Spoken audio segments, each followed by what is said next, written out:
Hello friends, എല്ലാവർക്കും ചെമ്പനിപ്പൂവിൻ്റെ പുതിയൊരു വീഡിയോയിലേക്ക് സ്വാഗതം. നമ്മുടെ ചെമ്പനിപ്പൂൽ വരാനിരിക്കുന്ന ഭാഗത്തിൻ്റെ വീഡിയോ ആണ് ഞാൻ ചെയ്യുന്നത്. അങ്ങനെ നമ്മുടെ ശ്രുതിയുടെ കള്ളത്തരങ്ങൾ ഓരോന്നായിട്ട് പൊളിയുകയാണല്ലേ.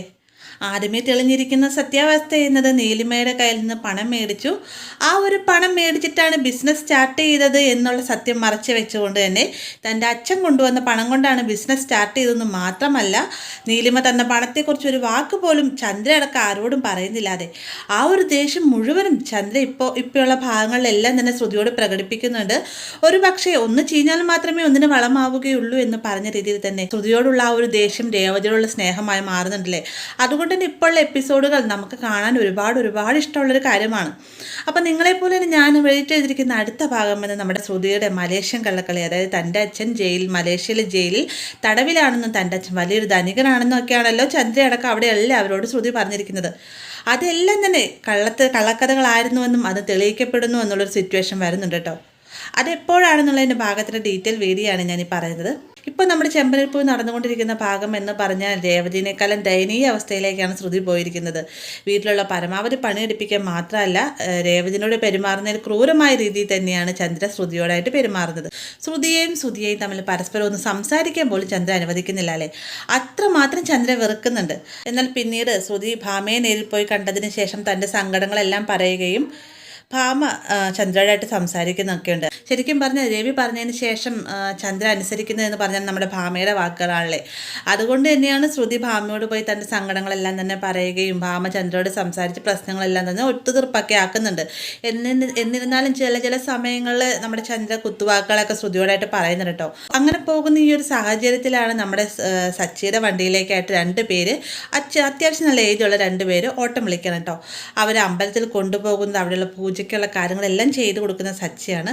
അങ്ങനെ ഇവർ സച്ചിയെ ശരിക്കും തൻ്റെ മകനെ പോലെ തന്നെ ആ ഒരു സമയത്ത് ഇവർ കാണുന്നുണ്ട്.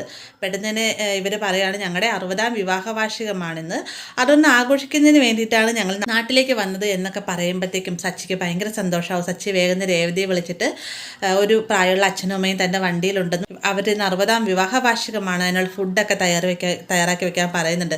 അപ്പോൾ രേവതി ഇങ്ങനെ പച്ചക്കറി ഒരുക്കുന്നതും നമ്മുടെ സച്ചിയുടെ വണ്ടിയിൽ ഓട്ടം വന്നിരിക്കുന്നവർക്ക് വേണ്ടിയിട്ടാണെന്നൊക്കെ അറിയുമ്പോഴത്തേക്കും ചന്ദ്ര ഒരുപാട് രേവതിനോട് ദേഷ്യപ്പെടുന്നുണ്ട്. ഇവിടെ ഇതെന്താ അഗതി മന്ദിരമാണ്, വരുന്നവർക്കും പോകുന്നവർക്കും ഭക്ഷണം ഉണ്ടാക്കി കൊടുക്കാൻ, രവിയേട്ടൻ ഇതൊന്നും കാണുന്നില്ലേ എന്നൊക്കെ ചോദിക്കുന്ന സമയത്ത് സച്ചി എന്നോട് വിളിച്ച് പറഞ്ഞിരുന്നു, അവനോട് ഞാനാണ് പറഞ്ഞത് അവരെ കൂട്ടിക്കൊണ്ട് ഇങ്ങോട്ടേക്ക് വരാൻ എന്ന് പറഞ്ഞതെന്നൊക്കെ പറയുമ്പോഴത്തേക്കും ചന്ദ്രയ്ക്ക് ഒരു അക്ഷരം പോലും വേണ്ടുന്നില്ല. ചന്ദ്ര പറയുന്നുണ്ട്, നിങ്ങൾ എന്താണെന്ന് വെച്ചാൽ കാട്ടി കൂട്ടിക്കോളാൻ പറഞ്ഞുകൊണ്ട് അവിടെ നിന്ന് വഴക്കിട്ട് പോവാണ്.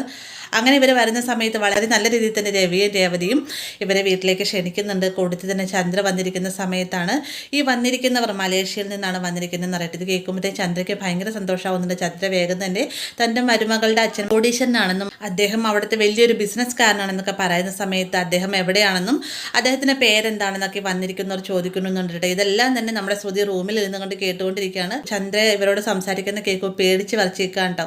കാരണം ഇനി ഒരു രീതിക്ക് തനിക്ക് രക്ഷയില്ല എന്ന് മനസ്സിലായിക്കൊണ്ട് ശ്രുതി നിൽക്കുന്ന സമയത്താണ് ചന്ദ്ര വന്നിട്ട് വിളിക്കുന്നത്. ശ്രുതി, ഇതേ നിൻ്റെ നാട്ടിൽ നിന്ന് 2 പേര് വന്നിട്ടുണ്ട്, നീ അവരോട് വന്ന് സംസാരിക്കുക എന്ന് പറയുമ്പോഴത്തേക്കും ശ്രുതി വേഗം അവരുടെ ഒരു കുബുദ്ധി കാണിക്കും കേട്ടോ. അതെന്താണെന്നുള്ളതാണ് ഞാൻ പറഞ്ഞത്. ഇത്രയും ഭാഗം ഞാൻ നേരത്തെ ഇതിന് മുന്നുള്ള ഭാഗത്ത് പറഞ്ഞിട്ടുണ്ടായിരുന്നു. ശ്രുതി കാണിക്കാൻ പോകുന്ന അതിബുദ്ധി എന്താണെന്ന് വെച്ചാൽ ശ്രുതി പല്ലുവേദനയാണ് എന്ന രീതിക്ക് പഞ്ഞെടുത്ത് എൻ്റെ പല്ലിൻ്റെ ഇടയിലേക്ക് തിരികെ കയറ്റി വെച്ച് നീര് വെച്ചിട്ടിരിക്കുന്ന പോലെ കാണിക്കാൻ കേട്ടോ. വന്നതിന് ശേഷം ആരോട് സംസാരിക്കാൻ പറ്റുകയില്ല എന്നും ഭയങ്കര വേദനയാണ്, ഞാൻ ഡോക്ടറെ പോയി കണ്ടിട്ട് വരാമെന്നൊക്കെ പറഞ്ഞുകൊണ്ട് വളരെ ബുദ്ധിപൂർവ്വം തന്നെ അവിടുന്ന് ഇവരോടൊരു വാക്ക് പോലും സംസാരിക്കാതെ അവിടുന്ന് പോകുന്നുണ്ട് കേട്ടോ.